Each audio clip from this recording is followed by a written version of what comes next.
ಜಮೀರ್ ವಿರುದ್ಧ ಹೈಕಮಾಂಡ್ಗೆ ದೂರು ಸಲ್ಲಿಕೆ ವಿಚಾರಕ್ಕೆ ಸಂಬಂಧಪಟ್ಟಂತೆ ದೂರುದಾರ ಕುಶಾಲ್ ಹರ್ವೇಗೌಡ ಪ್ರತಿಕ್ರಿಯೆ ಕೊಟ್ಟಿದ್ದಾರೆ.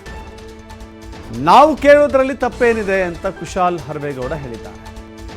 ನಾಯಕರೆಲ್ಲ ಒಂದೇ, ಕಾರ್ಯಕರ್ತರೆಲ್ಲರೂ ಒಂದೇ. ನಾಯಕರು ಒಂದೇ, ಕಾರ್ಯಕರ್ತರು ಒಂದೇ. ರಾಹುಲ್ ಗಾಂಧಿ ತಪ್ಪು ಮಾಡಿದ್ರು ನಾವು ಪ್ರಶ್ನೆ ಮಾಡ್ತೇವೆ. ಇದು ಕಾಂಗ್ರೆಸ್ನಲ್ಲಿರುವಂಥ ಪ್ರಜಾಪ್ರಭುತ್ವ. ನಾವು ಬಿಜೆಪಿ ವಿರುದ್ಧ ಹೋರಾಟ ಮಾಡುತ್ತೇವೆ.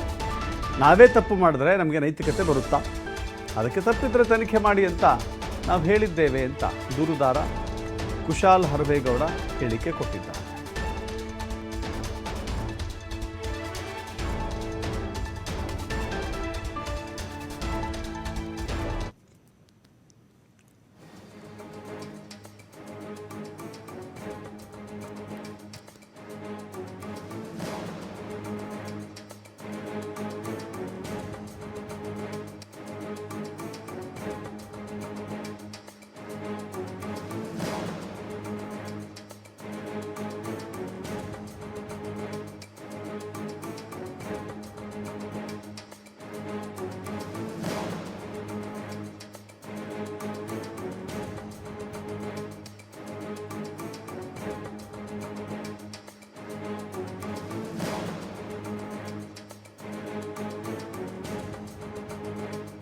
ಕುಶಾಲ್ ಹರ್ವೇಗೌಡ ದೂರನ್ನು ಸಲ್ಲಿಕೆ ಮಾಡಿದರು.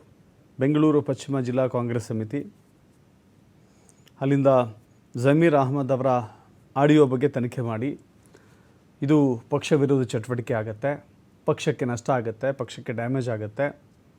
ಜಮೀರ್ ಅಹ್ಮದ್ ಖಾನ್ ಪಕ್ಷದ ವಿರುದ್ಧ ದಾವಣಗೆರೆ ದಕ್ಷಿಣ ಕ್ಷೇತ್ರದಲ್ಲಿ ಕೆಲಸ ಮಾಡಿದ್ದಾರೆ. ಹೀಗಾಗಿ ಜಮೀರ್ ಅಹ್ಮದ್ ಖಾನ್ ವಿರುದ್ಧ ಶಿಸ್ತು ಕ್ರಮ ಜರುಗಿಸಬೇಕಾದಂಥ ಅನಿವಾರ್ಯತೆ ಇದೆ ಅಂತ ಹೇಳಿ, ಜೊತೆಗೆ ಅದು ಸತ್ಯವೋ ಸುಳ್ಳೋ ಪರಾಮರ್ಶೆ ಮಾಡಿ ತಪ್ಪಿದರೆ ಶಿಕ್ಷೆ ಕ್ರಮವನ್ನು ವಹಿಸಿ ಅಂಥೇಳಿ ಕುಶಾಲ್ ಹರ್ವೇಗೌಡ ನಿನ್ನೆಷ್ಟೇ ದೂರು ಕೊಟ್ಟಿದ್ದರು. ಅದಕ್ಕೆ ದೂರು ಕಟ್ಟಿರುವ ಬಗ್ಗೆ ಸಮರ್ಥನೆಯನ್ನು ಕೂಡ ಕೊಟ್ಟಿದ್ದಾರೆ. ನಾನು ಕೇಳೋದ್ರಲ್ಲಿ ತಪ್ಪೇನಿದೆ, ಕಾಂಗ್ರೆಸ್ನಲ್ಲಿ ಆಂತರಿಕ ಪ್ರಜಾಪ್ರಭುತ್ವ ಇದೆ, ನಮ್ಮಲ್ಲೇ ತಪ್ಪಾದರೆ ನಾವು ಪ್ರಶ್ನಿಸುವ ಹಕ್ಕನ್ನು ಹೊಂದಿದ್ದೇವೆ. BJP ವಿರುದ್ಧ ಹೋರಾಟ ಮಾಡ್ತೇವೆ, ಅದು ಬೇರೆ. ಬಟ್ ಕಾಂಗ್ರೆಸ್ನಲ್ಲಿ ತಪ್ಪು ಮಾಡಿದಾಗ ಅದನ್ನು ಪ್ರಶ್ನೆ ಮಾಡುವಂಥ ಆಂತರಿಕ ಪ್ರಜಾಪ್ರಭುತ್ವ ಶಕ್ತಿ ಕೊಟ್ಟಿದೆ ನಮಗೆ ಅಂಥೇಳಿ ಕುಶಾಲ್ ಹರ್ವೇಗೌಡ ಸಮರ್ಥನೆ ಮಾಡಿಕೊಂಡಿದ್ದಾರೆ.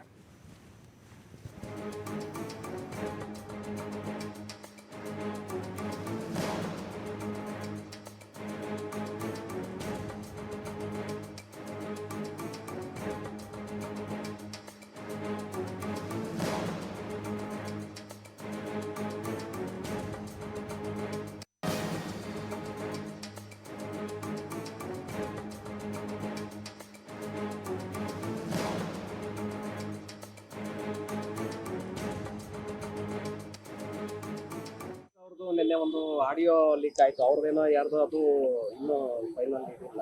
ಬಟ್ ಅವ್ರದ್ದು ಅನ್ನುವಂತ ಈ ಆಡಿಯೋ ರಿಲೀಸ್ ಆಗಿದೆ. ಈಗಾಗಲೇ ಅದ್ರ ಬಗ್ಗೆ ಫೇಕ್ ಅಂತೇಳಿ ಒಂದು FIR ಕೂಡ ಹಾಕಿದ್ದಾರೆ. ಆದ್ರೆ ಎಲ್ಲೋ ಒಂದು ಕಡೆ ಇದು ಪಕ್ಷಕ್ಕೆ ಡ್ಯಾಮೇಜ್ ಆಗ್ಲಿಲ್ವಾ ಸರ್? ನೀವು ಕೂಡ ಹೌದು, ಡ್ಯಾಮೇಜ್ ಆಗ್ಬಾರ್ದು ಅಂತಾನೆ ನಾನು ಪತ್ರ ಬರ್ದಿದ್ದು ಸರ್. ಯಾಕಂದ್ರೆ ಇವಾಗ ನಾವ್ ಇದನ್ನ ಬಿಟ್ರೆ ಏನಾಗುತ್ತೆ ಅಂದ್ರೆ ಇದು ಕತೆಗಳು ಸೃಷ್ಟಿ ಮಾಡ್ತಾರೆ. ಜಮೀರ್ ಖಾನ್ ಅವ್ರು ಹಂಗ್ ಮಾಡಿದ್ರು ಹಿಂಗ್ ಮಾಡಿದ್ರು. ಇವತ್ತು ಮಾಧ್ಯಮಗಳು BJP-ಯವರು ಏನ್ ಮಾಡ್ತಾರೆ ಅಂದ್ರೆ ಈ ಒಂದು ಸಿಕ್ಬಿಟ್ರೆ ಸಾಕು, ಅದನ್ನೇ ಬೇಕಾದ್ರೆ ಈ ಒಂದು ವರ್ಷ ಓಡಿಸ್ಬಿಡ್ತಾರೆ. ಇದು ಹಿಂಗಾಗಿದ್ಕೆ ಹಿಂಗೆ ಅಲ್ಲಿ ಸೋತಿದ್ದು ಕಮ್ಮಿ ಬಂದಿದ್ದು ಅಂತ ಹೇಳಿ ಇದು ತರ ಆಗ್ಬಾರ್ದು ಅಂತಾನೆ ಒಂದು ಪೊಲೀಸ್ ಸ್ಟಾಪ್ ಇಡೋಣ ಅಂತ ಹೈಕಮಾಂಡ್ಗೆ ನಾನು ಮನವಿ ಮಾಡಿದ್ದು. ಇದು ದಯಮಾಡಿ ತನಿಖೆ ಮಾಡಿ.